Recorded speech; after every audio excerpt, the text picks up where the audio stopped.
How's it going, everyone? What, of course, you'll be seeing today is a review and breakdown of the legendary scout rifle in Destiny called Vision of Confluence. The only way to get it is by playing in the Vault of Glass, and it drops in normal or hard mode, and it can definitely drop from Atheon and the Templar, and I'm pretty sure it can also drop from Oracle and Conflux checkpoints as well. Do not quote me on that one as a definite, because despite my research attempts and trying to find that sort of information, I just couldn't find it. But I know for sure Atheon and the Templar, it drops for sure, because my brother got it from the Templar and I got it from Atheon. The rough stats for this review are from DestinyDB.com, and they state that the weapon, of course, starts with a 248 base damage that increases to a max of 300 when you're done upgrading it. To upgrade it, what you're going to need are Glimmer, weapon parts, and Ascendant Energy, and like I say for my other reviews, I'm not going to give you the specific material per planet that you have to search for, because I'm not definite, or I'm not 100% sure that yours will have the same upgrade material as mine. So that's just a full disclosure. You'll see it the second you unlock it anyway. With regard to the stats, and I'm sort of bracing for it as I say it, the fire rate's 37%.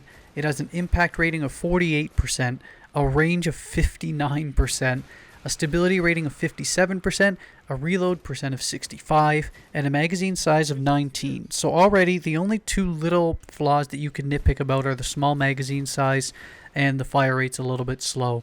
But this, because it's a scout rifle, there is a perk for this that you can unlock full auto mode, and that 37 doesn't really seem so slow anymore, which balances it out. In addition to that, magazine size has a perk, which I'll get to eventually, that allows you to upgrade it from 19 to 27. So if you balance those two little weaknesses that you'd look at right off the bat, this thing is a true monster. Look at the impact rating. Look at the range. Look at the stability, like I said, 48, 59, and 57, and it reloads quick. That is incredible. And this gun, as I'll talk to you in a minute, is incredible. In terms of PvP damage output, it hits for 41 on non-critical and 61 on headshots. With regard to the skill tree, all of them in existence. Every single Vision of Confluence, yours, mine, your neighbors, your friends, they have no variation. They'll all be the same. Every single one deals solar damage, so having this versus wizards on the moon or facing, or when you're in nightfall solar buffs, everything becomes a shit ton easier. It's blast. You have three clear options in terms of sight. You have the red dot sight, which is the stock one and the one I use. You have a sure shot sight, which improves target acquisition speed at a slight cost to range stability, but it's a small little decrease. And a medium range scope, which significantly improves range at the cost of stability.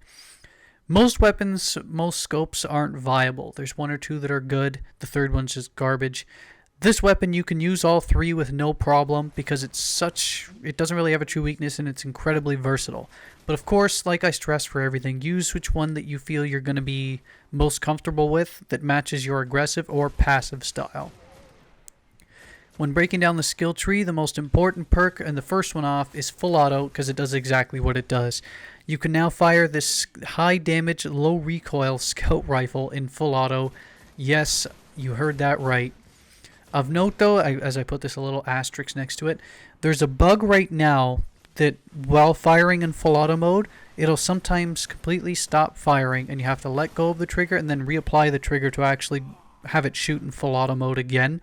It's not a huge deal. It can be a bit of annoyance, but it is something of note for PvP, because this has gotten me killed a few times where I engage a guy who's not looking at me, my weapon stops firing, he turns and kills me because I have to let go of the trigger and then reapply it again.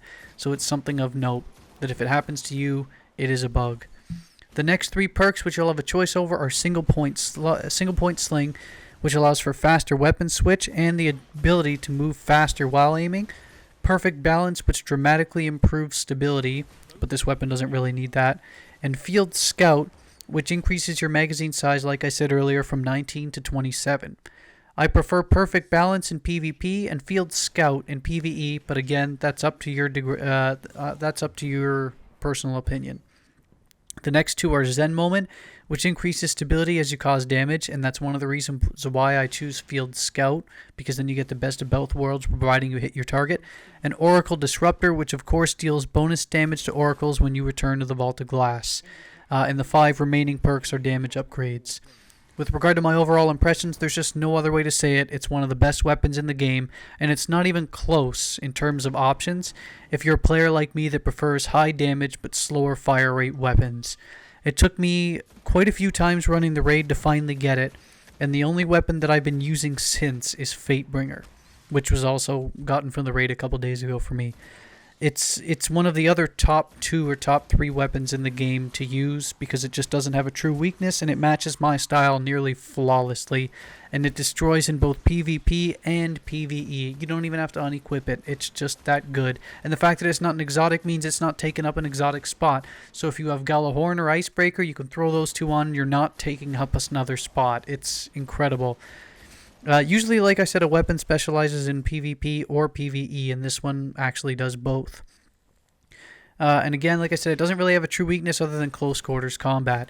Medium and long range are its specialty, and I've regularly outgunned snipers with this thing.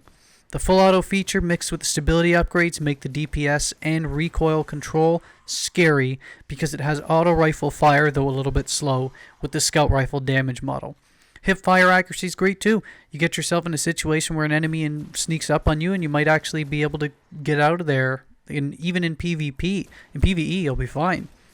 This and Fatebringer are my favorite to use in PvE, and this and Suros and Shadow Price are my favorite weapons I tend to gravitate to for primaries in PvP. But again, this one makes both lists. It cuts through oracles like butter when you're basically returning to the Vault of Glass 2. So to sum up, as a utilitarian player, it's a dream. It does everything. It doesn't really. It has so much function. It's incredible. So yeah, again, overall, to reiterate, if you prefer the higher damage but slower fire rate gun model type, this is your baby. I can't think of another weapon other than Suros that can rival it at range as long as you're on target. It gets used by full-time. It gets used full-time by me between characters, Hunter, Warlock, etc.